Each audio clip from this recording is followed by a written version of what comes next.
All right, so it's Sunday. Not working today, except I'm working on my own personal stuff. It's rainy, and again, we are working on the micro mystery van is what I call it. It's a modern micro mystery van. It's a Kia, it's a Honda, it's a Subaru, it's a Daihatsu, it is a Mitsubishi. It's a combination of everything. And I have to say I've had a lot of fun. It actually runs pretty well. But there's one thing, and it's a big thing that really bothers me about this van. It's not that it was hard to get a title for or a license plate or anything like that. It's the exhaust. And I never would have thought it was that big of a deal. This van, when I got it, had no exhaust system.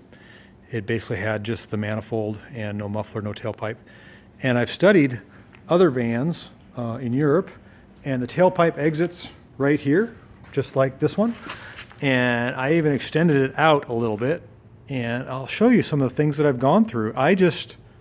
Maybe I'm extra sensitive to asphyxiation, carbon monoxide. I am a mechanic, so I smell exhaust a lot. But I've never had a car that has totally gassed me out with everything in place.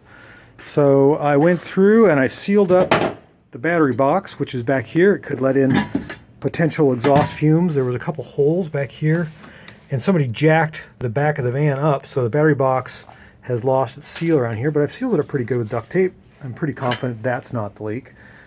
Put the grommets in the holes for the cables, and then I put a new seal here that didn't have one all the way around the back of the vehicle.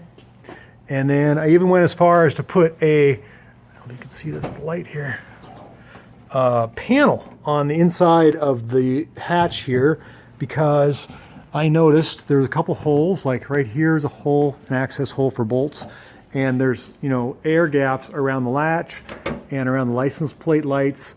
And I thought, well, maybe this thing's sucking in exhaust fumes.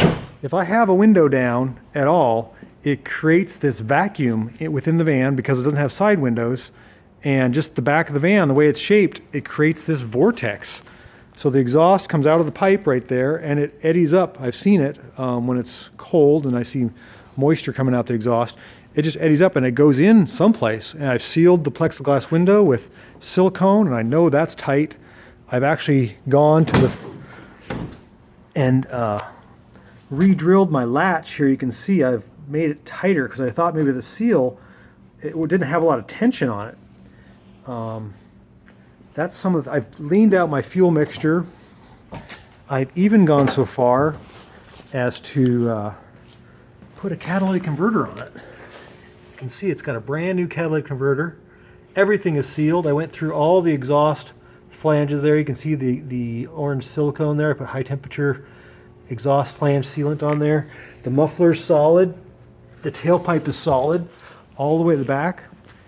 I've checked everything. I'm at a loss, but I still smell the exhaust, even with the catalytic converter on there and the fuel mixture leaned out. So the next thing I'm going to do is I'm going to cut this tailpipe off in here and run it out the side to get it out of this vacuum that's created by this van. I don't know. I think because of the high roof up there and the lack of a spoiler, that as it goes through, the air, it creates this low pressure zone, and the exhaust is sucked back into the van.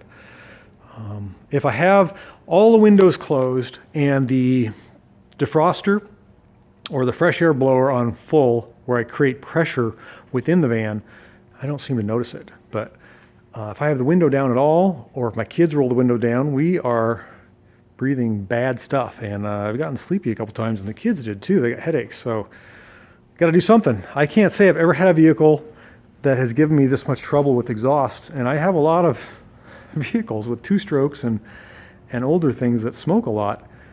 But this one, it is the most noxious of them all, which is kind of ironic because it is also one of the most modern. So today, that's what I'm doing. I tightened up the hatch. I sealed the engine covers. I made sure that my panels are all sealed, everything's sealed. I'm about ready to smoke test the back of the van, but right now I'm going to cut off the tailpipe and run it right out. so that it gets air as the air is traveling down the side of the van, and maybe the exhaust will come out rather than eddy up behind the van. So everybody's going to be happy, including Puppy Dog and me, and we'll see how it goes.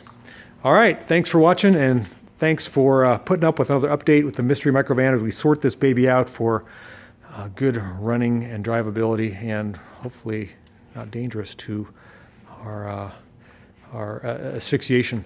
One thing I did notice, and it could be, if you look at the gap on this hatch, it's actually the same all the way along here, but where something fell on here, and of course this is before I got it, something fell here and here.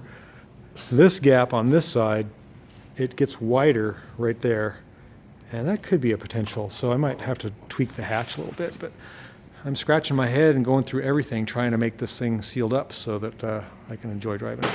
All right, thank you for watching, and thank you for listening to me ramble. Puppy says hi. See you guys later. Thanks.